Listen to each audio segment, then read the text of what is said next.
ஜனநாயகன் பட விவகாரத்தில் இன்று தீர்ப்பு வந்திருக்கிறது. தமிழ்நாடு ஆவலோடு எதிர்பார்த்த தீர்ப்பு. என்ன சொல்லியிருக்காங்க அப்படின்னு பார்த்தா, முதல்ல தனி நீதிபதி சொன்னாங்க, இவங்களை சென்சார் போர்டை ஒழுங்காக படத்தை பார்த்துட்டு அனுமதி கொடுங்கன்னு போட்டாங்க. உடனே சென்சார் போர்டு அப்பீல் பண்ணாங்க. ஏன்னா இது சென்சார் போர்டு தானாக இயங்கலை, அது உதயநிதி பின்னாடி இருந்து இந்த படத்தை ஒரு வழி பண்ணணும், ரிலீஸ் பண்ண விடாமல் பண்ணணும். நம்ம பராசக்தி படத்தை எதிர்த்து நம்ம போனி ஆகாமல் போயிடுவோம். அதனால் இதை ரிலீஸ் பண்ண விடக்கூடாது. ஒன்று. ரெண்டாவது, எலெக்ஷன் வருது. விஜய் இதில் எல்லாத்தையும் திட்டுறாரு. என்ன திட்டுறாரு? அரசியல் அரசியல் இவங்களெல்லாம் அடித்து என்ன வசனம் பேசுகிறாரு? ரெண்டா ஓட்டு போட்டு நாட்டை ஆளணும்னு சொன்னால் கொள்ளையடிச்சுக்கிட்டு ரவுடித்தனம் பண்ணிக்கிட்டு இருக்கீங்களா அப்படிங்கிற வசனத்தோடு அடிக்கிற மாதிரி இருக்குது. அது இவர்களையே நேரடியாக தாக்குவது மாதிரி இருக்குது. அதனால் இந்த படத்தை எலெக்ஷன் டைமில் விட்டால் நமக்கு ஓட்டு போனி ஆகாது. அதனால் இதை விடக்கூடாது, அதோட எலெக்ஷனில் ரிலீஸ் ஆக விடக்கூடாதுன்னு சொல்லி ஆளும் பாஜகவிலேயே ஒரு ஆள் இருக்கார் இங்கே. இவருன்னு இல்லை, யார் வந்தாலுமே அவர் ஆதரவு கொடுத்துருவார். அவரை பிடிக்கிறது ரொம்ப ஈஸி. அதனால் அவரை பிடிச்சாங்க. ஏன்னு கேட்டிங்கன்னா, அங்கே போன எலெக்ஷன்லேயே திருமாவளவன் இவர் நெருக்கமான உறவு. அந்த திருமாவளவனை ஜெயிக்க வைக்கணும் அப்படின்னு இவர் மிகவும் பாடுபட்டார். திருமாவளவனை எதிர்த்து தடா பெரியசாமியை நிறுத்தினா ஜெயிச்சிருவார் தடா பெரியசாமின்னு சொல்லி இந்த மந்திரி, பாஜக மந்திரி ரொம்ப சிரத்தை எடுத்து ஒரு சாதாரண பெண் வேட்பாளரை போட்டு திருமாவளவன் ஜெயிப்பதற்கு உதவியாக இருந்தார் பாஜக மந்திரி. அதே மாதிரி அவங்களோட விசுவாசத்தை காட்டுறதுக்காக பொங்கல் விழாவுக்கு திமுகவை சேர்ந்த அந்த படக்குழுவை கூப்பிட்டு விருந்து கொடுத்தாரு, பிரதமர்கிட்ட அறிமுகப்படுத்தினார். இப்படி அரசியல் கலந்துருச்சுல்ல. பாஜகவே திமுகவுக்கு அத்தனை உதவிகளும் செய்யுதில்லை. இதை விடுவாரா இவர் உங்களுக்கு உதயநிதி? அதனால் உதயநிதி இப்போ என்னன்னு கேட்டிங்கன்னா, அப்பீல் பண்ண வச்சாங்க.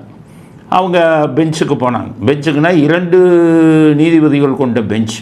தனி நீதிபதி சொல்லிட்டாங்க, ஒழுங்காக சர்டிஃபிகேட் கொடுத்துட்டு வேலையை பாருங்கன்ட்டார். தணிக்கை சான்றிதழ் கொடுன்ட்டார். அதனால் உடனே இந்த இது சென்சார் போர்டு பாவம் அவங்கள ஆஃபீஸருங்க சொல்லி அப்பீல் பண்ணியான்னு சொல்லி சென்சார் போர்டு அப்பீல் பண்ணாங்க. அப்பீலில் என்ன சொல்லிட்டாங்க, சென்சார் இவங்க உயர் நீதிமன்ற 2 நீதிபதிகள் கொண்ட பெஞ்சு என்ன சொல்லிட்டாங்க, இதை தனி நீதிபதி உத்தரவை ரத்து செய்கிறோம். ஏன் ரத்து செய்கிறோங்கிறதுக்கு காரணம் சொல்கிறாங்க. அதாவது நீங்கள் அந்த எதிர்த்தரப்புக்கு உரிய வாய்ப்பு கொடுக்கல. அவங்க எழுத்து மூலமாக இது பண்ணுறேன்னு சொன்னாங்க. பாவம் தனி நீதிபதி அவங்க பிடி ஆஷா ரொம்ப மனிதாபிமானம் உள்ளவங்க. அவங்க என்ன பார்த்தாங்க, என்னையா கோடிக்கணக்கான படத்தை அதில் முதலீடு பண்ணியிருக்கான், இதை போயிட்டு இவங்க ரிலீஸ் பண்ண விட மாட்டான் பண்ணுறாங்களன்ட்டு. அவர் 9ஆம் தேதி வருது, பொங்கல் வருது, ஒரு நல்ல கலெக்ஷன் வரும், ஆயிரக்கணக்கான தொழிலாளர்கள் நம்பி இருக்கான் இதுவை சினிமாவை அப்படின்ட்டு உடனே கொடுன்னாங்க. பொங்கலுக்கு முன்னாடி ரிலீஸ் ஆகட்டும் அப்படின்னு. இந்த குரூப் இந்த கூட்டம் அங்கே போயிட்டான். இவங்களுக்கு 2 நீதிபதி கொண்ட பெஞ்ச். அதனால் பெஞ்ச் என்ன சொல்லிட்டாங்க, உங்கள் தீர்ப்பு செல்லாது. ஏன் செல்லாதுன்னா, நீங்கள் என்ன பண்ணியிருக்கீங்க, எதிர்த்தரப்புக்கு உரிய வாய்ப்பு கொடுக்கல அப்படின்னு எதிர்த்தரப்பு சொல்கிறாங்க. அதனால் தீர்ப்பு செல்லாது, திருப்பி நீங்களே விசாரிங்க, எதிர்த்தரப்புக்கு ஒரு வாய்ப்பு கொடுங்க. அவங்க என்ன தான் சொல்கிறாங்கன்னு ஃபுல்லாக கேளுங்க, எழுத்து மூலமாக வாங்க, அதுக்கப்புறம் நீங்களே தீர்ப்பு கொடுங்கங்கிறாங்க. இதை பார்த்தோன்னே எல்லாம் வெக்ஸ் ஆகிட்டாங்க. போச்சு, ஜனநாயகம் இன்னும் லேட் ஆகும், ஜனநாயகத்துக்கு வாய்ப்பு இல்லை, தேர்தலுக்கு முன்னாடி இன்றைக்கி ஜனநாயகம் ரிலீஸ் ஆகாதுன்னு ரொம்ப வெக்ஸ் ஆகி பேசுகிறேன். இது சட்ட பிரச்சனை சம்மந்தப்பட்டது. அதனால் நம்ம கருத்தை நம்ம சொல்லிடணும், கேட்குறவங்க கேட்கட்டும், எல்லாருக்கும் தெரிஞ்சுக்கணுங்கிறதுக்காக நான் சொல்கிறோம். ஆனால் சம்மந்தப்பட்ட தலைவர்கள் யாருமே இதை காதில் போட்டுக்க மாட்டேங்கிறாங்க, நல்ல விஷயம் சொன்னால் கூட. அதனால் மக்களுக்கு நம்ம சொல்லுவோம். என்னென்னு கேட்டிங்கன்னா, இது விஜய்க்கு நல்ல தீர்ப்பு, விஜய்க்கு சாதகமான தீர்ப்பு. எப்படின்னா, இப்போ உடனே விஜய் என்ன செய்யணுங்கன்னு சொல்லிடுறேன். நாளைக்கே இன்றைக்கி தீர்ப்பு நைட்டுக்குள்ளே வந்துடும். அது ஆன்லைனில் வரும், இன்டர்நெட்டில். அதை காப்பி எடுத்து நாளை காலையில் 10:30 மணிக்கு அந்த தனி நீதிபதிகிட்ட ஒரு மெமோ மாதிரி ஃபைல் பண்ணி 2 நீதிபதிகள் கொண்ட பெஞ்சை உங்கள்கிட்டயே திருப்பி விசாரிக்க சொல்லியிருக்கு. அதனால் புது வழக்கு தேவையில்லை, இதுக்கு புதுசாக வழக்கு போட வேண்டியதில்லை. ஏற்கனவே இருந்த வழக்கை நீதிமன்றம் எடுத்துக்கொள்ளணும். அந்த பழைய வழக்கை திருப்பி விசாரிக்கன்னு ஒரே ஒரு மெமோ போட்டால் அவங்க உடனே அதை வாங்கிட்டு எதிர்த்தரப்புக்கு நோட்டீஸ் போட்டுக்கலாம். 1 நாள் 2 நாள் டைம் எதிர்த்தரப்பை கூப்பிட்டு நீங்கள் இது போடு பதில். அப்போ உதயநிதி என்ன சொல்லிக் கொடுப்பாரு, பதில் உடனே போடாது, அதிக நாள் போடு அப்படின்னு மந்திரிக்கு தொந்தரவு கொடுப்பார். ப்ரெஷர் மந்திரி கூப்பிட்டு சென்சார்கிட்ட சொல்லுவார், டைம் கேளு, 1 நாள் 2 நாள் பண்ணாத. ஆனால் பிடி ஆஷா கொடுக்க மாட்டாங்க, 2 நாள் கொடுப்பாங்க, 3 நாள் டெய்லி போடுவாங்க, இன்றைக்கி நாளைக்கு நாளை கழிச்சு. அதுக்கப்புறம் இவங்க பதில் கொடுப்பாங்க. பதில் கொடுத்த உடனே அதே தீர்ப்பையே கொடுக்கலாம். தனி நீதிபதி சொன்ன அதே தீர்ப்பையே கொடுக்கலாம். பெஞ்ச் என்ன சொல்கிறாங்க, அவங்களுக்கு வாய்ப்பு கொடுத்துட்டு நீயே விசாரின்னா என்ன அர்த்தம்? நீங்கள் விசாரித்தது தப்புன்னு சொல்லலை, உங்களுடைய தீர்ப்பு தப்புன்னு சொல்லலை, மற்றவங்களுக்கு வாய்ப்பு கொடுக்கலையே எதிர்ப்பக்கம், வாய்ப்பு கொடுத்துட்டு போடுன்ட்டாங்க. அப்போ பிடி ஆஷா என்ன பண்ணுவாங்கன்னு நான் சொல்கிறேன், அவர் வழக்கறிஞருங்கிற முறையில் இவங்கள்ட்ட திருப்பி ஒரு எழுத்து மூலம் பதிலை வாங்கிட்டு அதே தீர்ப்பை அவர் போடுவார். காரணம், அவர் மனசாட்சி உள்ள நீதிபதி, எனக்கு நல்லா தெரியும், அவங்க போடுவாங்க. சரி, போட்டவுடனே இந்த கூட்டம் என்ன பண்ணும் தெரியுமா, மறுபடியும் அதே பெஞ்சுக்கு திருப்பி அப்பீல் பண்ணும். உயர் நீதிமன்ற தலைமை நீதிபதி இவங்க மறுபடியும் தீர்ப்பு கொடுத்த உடனே அதை எடுத்துகிட்டு அங்கே ஓடுவாங்க. அவங்க என்ன சொல்லுவாங்க தெரியுமா, சட்டத்தின்படி சொல்கிறேன், உன்னை கேட்காம போட்டாங்கன்னு சொன்னேன், அது தப்பு, கேட்டு போடுங்கன்ட்டேன். கேட்டு போட்டாங்க. அப்போ தனி நீதிபதி சொன்ன உத்தரவை பெஞ்சு 2 நீதிபதிகள் ஒத்துக்கிறாங்க. தீர்ப்பில் தப்பு இல்லை, அவங்கள கேட்காம போட்டீங்களே அப்படின்னு தான் சொல்கிறாங்க. தீர்ப்பு தப்புனா அதே நீதிபதிட்டு அதை மறுபடியும் தீர்ப்பு கொடுங்கன்னு சொல்ல மாட்டாங்க. அவர்கள் தீர்ப்பில் தப்பு இல்லை, நடைமுறையை பின்பற்றவில்லை அப்படிங்கிறதுக்காக சொல்லியிருக்காங்க. மறுபடியும் அதை பெஞ்சுக்கு போனால் அவங்க இல்லை அவங்க கொடுத்த தீர்ப்பு சரிதான்னு தான் சொல்லுவாங்க. இதுக்கடுத்து இந்த கூட்டம் சும்மா இருக்காத, மறுபடியும் உதயநிதி சும்மா இருக்க மாட்டார். ஏன்னா எலெக்ஷனுக்கு முன்னாடி வந்தால் எல்லாம் இதாகிடுவேன். அவர் கேட்குற கேள்வியில், ஏண்டா நான் நாட்டு ஆளுங்கன்னு ஓட்டு போட்டால் கொள்ளையடிச்சுக்கிட்டு இது பண்ணிக்கிட்டு இருக்கீங்களா, கட்ட பஞ்சாயத்து பண்ணிக்கிட்டு இருக்கீங்களான்னு கேட்குறேன். அது இவங்களை கேட்குற மாதிரி தானே. அதனால் மறுபடியும் இது உச்ச நீதிமன்றத்துக்கு கொண்டு போவாங்க. உச்ச நீதிமன்றம் மூஞ்சில் அடித்த மாதிரி தீர்ப்பில் தப்பில்லை அப்படின்னு சொல்லிடுவாங்க. அதான் நடக்கும். இல்லைன்னா என்ன சொல்லுவாங்க, அந்த காட்சிகளை சொல்கிறத நீக்கிடுங்க அப்படின்னு சொல்லிடுவாங்க. இது சாதாரண சூழ்நிலையில் இப்படி ஒரு விஷயம் வந்தால், நான் தான் சொன்னேன்ல, காந்தி பிறந்த மண்ணுன்னு விஜயகாந்த் நடித்ததில் சென்சார் இது மாதிரி பிரச்சனை கொடுத்தாங்க. அப்போ ஜெகதீசன் சொல்லி ஒரு நீதியரசர் அவர்கிட்ட வந்தது. அவர் என்ன பண்ணார், என் ரூமுக்கு வாங்க, படப்பெட்டி என் ரூமில் படத்தை போடுனார். அப்போ வழக்கறிஞர்களில் இப்போ கே சுப்பிரமணியம் தான் அப்போ அதுக்கு இவங்களுக்கு விஜயகாந்துக்கு சைடுக்கு வக்கீலாக இருந்தார். கே சுப்பிரமணியம் அவருடைய ஜூனியர் நிஷார் இவங்க தான் போய் சொல்லி ஜட்ஜிட்ட சொன்ன ஜட்ஜி கொண்டு வா, சென்சார் நீ வா, நீ 4 சேரை போடு, தயாரிப்பாளர்கள் நீ 4 சேரை போடு, நானும் பார்க்குறேன். நான் படம் ஓடிக்கிட்டே இருக்கும்போது சென்சார் சொல்லணும் எந்த இடம் உனக்கு எதிர்ப்பு. அப்படியே ஓடும்போது சென்சாருக்கு சொன்னா, ஐயா இந்த இடம் பாருங்கள், இந்த வசனம் தான் சரியில்லை, அப்படியே நிறுத்து, நீ என்னப்பா சொல்ல வசனம் சொல்ல, நான் நீக்கியாச்சு, அடுத்துப்பா படம் முடிகிறதுக்குள்ளே இவங்க சொன்னதெல்லாம் அவங்க நீக்கிறேன்னு கொடுத்துக்கிட்டாங்க. உடனே தீர்ப்பு சொன்னார். 2 பேரையும் வச்சு படத்தை பார்த்தேன். வக்கீலுங்க நல்லா இருக்கும். அந்த கே சுப்பிரமணியெல்லாம் ரொம்ப எம்ஜிஆருடைய வக்கீல், அவர் ரொம்ப அனுபவம் உள்ளவர். உடனே 2.5 மணி நேரத்தில் படம் ஓடிச்சு, முடிஞ்சு போச்சு, தீர்ப்பை போட்டார். 2 பேரையும் வச்சு படம் பார்த்தேன், 2 பேரும் ஒத்துக்கிட்டாங்க. அதனால் படத்தின் பிரச்சனை தீர்ந்தது. அந்த நீதை நீக்கிட்டு சர்டிஃபிகேட்டை கொடுத்துட்டாங்க.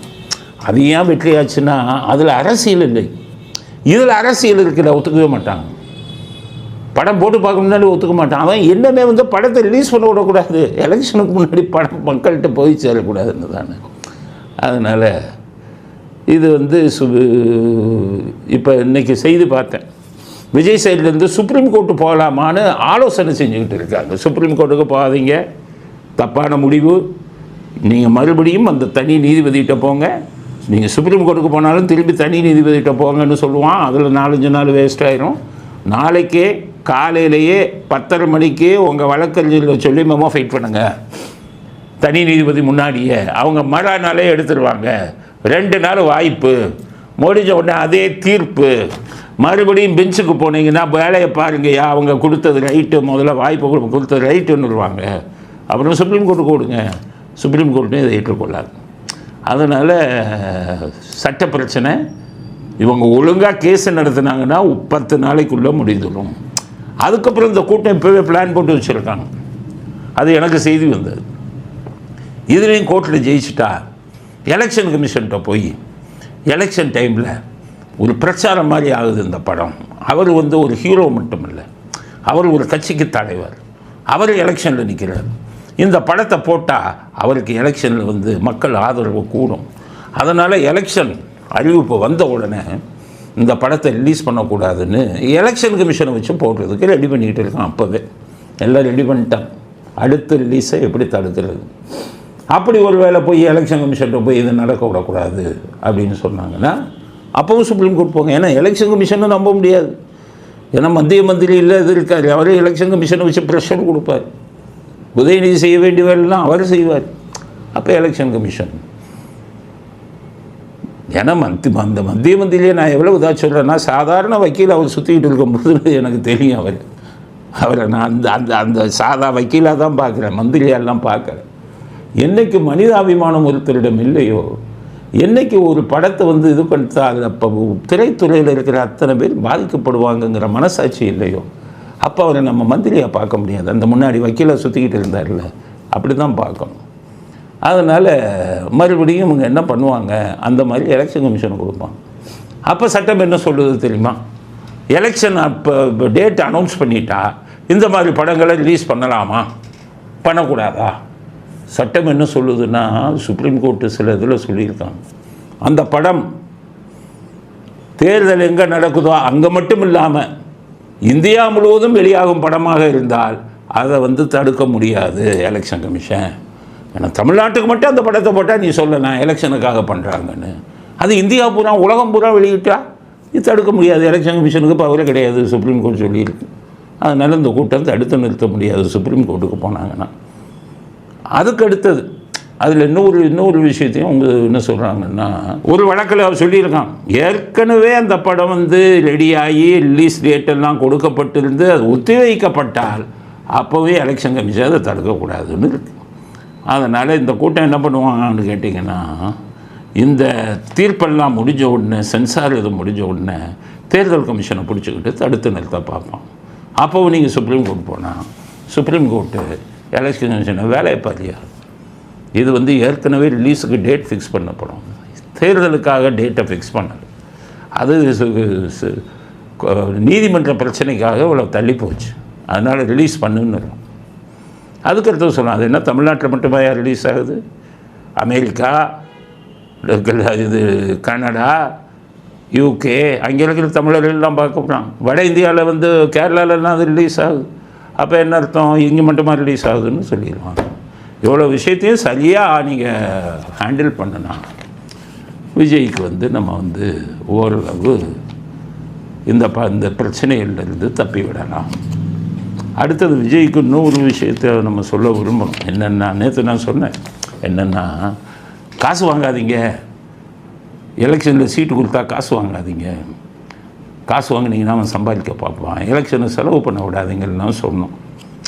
அப்போ அவங்க என்ன கேட்குறாங்க, சார் காசு இது பண்ணாமல் அவன் பதவிக்கு வந்தாலும் சம்பாதிக்கத்தானே சார் செய்யும், மந்திரியாக வந்தால் சம்பாதிக்காமல் எப்படி சார் இருப்பான், அப்புறம் எப்படி சார் இவங்களை ஊழல் இல்லாமல் மாற்றுறது அதிகாரம் இருக்கும்போது அப்படின்னா?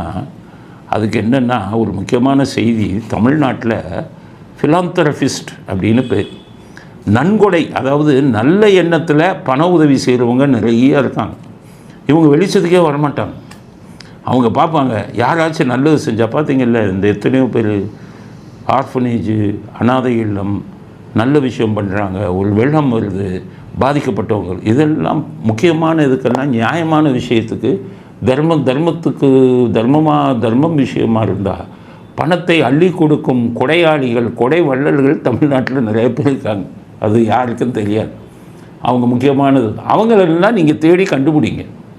விஜய் அவங்க தான் சம்பாதிக்கிற பணத்தையே மற்றவங்களுக்கு கொடுக்கணும்னு நினைக்கிறோம். தான் சம்பாதிக்கிற பணத்தையே மற்றவங்களுக்கு கொடுக்கணும்னு நினைக்கிறவங்க நிறையா இருக்காங்க. அப்படி ஆளுங்களை தேடுங்க. விஜய் உங்களுக்கு ஆள் வேணும்னா நானே சொல்கிறேன், நிறைய பேர் இருக்காங்க. நல்ல விஷயத்துக்கு பணம் கொடுத்து உதவுறவங்க, அவங்களெல்லாம் கூப்பிட்டு உங்கள் கட்சியில் சேர சொல்லுங்க. அவங்கள ஒரு எம்எல்ஏ ஆக்கி மந்திரி அதில் ஒரு 10 பேர் போகணும். மற்றவர்களுக்கு பணத்தை வாரி அள்ளி கொடுக்கக்கூடியவங்க பணம் சம்பாதிக்கணும்னு நினைக்க மாட்டாங்க. ஏன்னா எம்ஜிஆர் என்ன பண்ணார், ஆட்சிக்கு வந்த உடனே இது இந்து அறநிலையத்துறை கோயில்கள் சம்மந்தப்பட்டது, அதை என்ன பண்ணிட்டாரு, இதில் நிறையா கொள்ளை அடிக்கிறான். இப்போ அடிச்சுக்கிட்டு இருக்காங்கல்ல கொள்ளை, அது மாதிரி. அப்போ எம்ஜிஆர் என்ன நினச்சாருன்னா, இந்து அறநிலையத்துறைக்கு ஒரு பணம் சம்பாதிக்காத ஒரு ஆளாக போடணும் அப்படின்னு, தெய்வ பக்தியாகவும் இருக்கணும். அப்படிங்கும்போது சாண்டோ சின்னப்பத்தவரை கூப்பிட்டு நீங்கள் தான் அதுக்கு மந்திரியாக இருக்கணும். அவர் கேட்டார், நான் சினிமா எடுத்துக்கிட்டு இருக்கேன், மந்திரி சினிமா எடுத்துக்கிட்டு இருக்கீங்க, நீங்கள் ஏன் சினிமாலேயே இருக்கீங்க, அரசியலுக்கு உங்களை மாதிரி நல்ல மனுஷங்க வாங்க, நீங்கள் முருகரை கும்பிட்றீங்க, நீங்கள் நிச்சயம் கோவில் சொத்தை கொள்ளையடிக்க மாட்டீங்க, உங்களை மந்திரியாக போட்ட அந்த துறையே நல்லா இருக்கும், லஞ்சம் இருக்காதுன்னு கேட்டார். அவர் என்னை நம்பி 50-60 பேர் இருக்காங்க படத்தில், திரைப்பட குழுவில். நான் வந்தேன்னா அவங்களுக்கு பொழப்பு போயிடுவான், அதனால் கையெழுத்து கும்பிட்டு எனக்கு வேணான்னு போயிட்டேன். இது மாதிரி நல்ல மனுஷங்கள்லாம் அரசியல் கொண்டு வரணும். விஜய் தர்மம் பண்ணுறவங்க, கொடையாளிகள், இவங்கள மாதிரி ஒரு சில பேர் கூட்டிகிட்டு வாங்க, அவங்களெல்லாம் மந்திரியாக போகணும். உங்களுக்கு தொண்டர்கள் எல்லாம் எம்எல்ஏ வாக்கிக்க. அப்போ சம்பாதிக்கிற பகுதியில் இந்த மாதிரி ஆட்களை போட்டால் உங்களுக்கு ஆள் வேணுனாலும் நான் சொல்கிறேன், நல்ல மனுஷங்க எங்கெங்கே சுற்றி இருக்காங்க, யாருக்குமே வெளியில் தெரியாமல் மற்றவர்களுக்கு எப்படி பணத்தை உதவி செய்கிறாங்க, அவங்கள தேடி கண்டுபிடிச்சி அரசியலுக்கு கொண்டு வாங்க. அரசியல் என்பது சாக்கடைங்க. பாலிட்டிக்ஸ் இஸ் இது பிளேஸ் ஆஃப் இது ஸ்கவுண்ட்ரல்ஸ்னு சொல்கிறான். இந்த இதுலேயே அயோக்கியத்தனம் பண்ணுறவங்களோட புகலிடம் பாலிட்டிக்ஸ்னு இங்கிலீஷ்லேயே சொல்கிறோம். அப்போ நல்ல மனிதர்கள் இவங்களெல்லாம் கூட்டிகிட்டு வந்து பண்ணினீங்கன்னா, விஜய் இந்த தேர்தலில் ஜெயிச்சிங்கன்னா ஊழலற்ற ஆட்சியை நீங்கள் கொடுக்கலாம் அப்படிங்கிறது ஒரு அறிவுரை. நம்ம அறிவுரையெல்லாம் யார் கேட்க போகிறான்? அது மாதிரி இருந்தாலும் என்னுடைய கடமை அப்படி. அதனால் ஜனநாயகன் தீர்ப்பு உங்களுக்கு எதிரான தீர்ப்பு அல்ல, அது ப்ரொசீஜரை ஃபாலோ பண்ணலை, நடைமுறையை சரியாக பின்பற்றலைங்கிறதுக்காக கொடுக்கப்பட்ட தீர்ப்பு. நான் சொல்லுறது போனீங்கன்னா நீங்கள் சீக்கிரமே நீதிமன்றத்தில் ஆணை வாங்கி அந்த படத்தை ரிலீஸ் பண்ணலாம். மற்றவங்க சொல்கிறாங்கன்னு இப்போவே சுப்ரீம் கோர்ட் போகாதீங்க, இன்னும் லேட் ஆகும் அப்படிங்கிறது சட்டப்பூர்வமாக ஜனநாயக படத்தின் தீர்ப்பை பற்றி நம்முடைய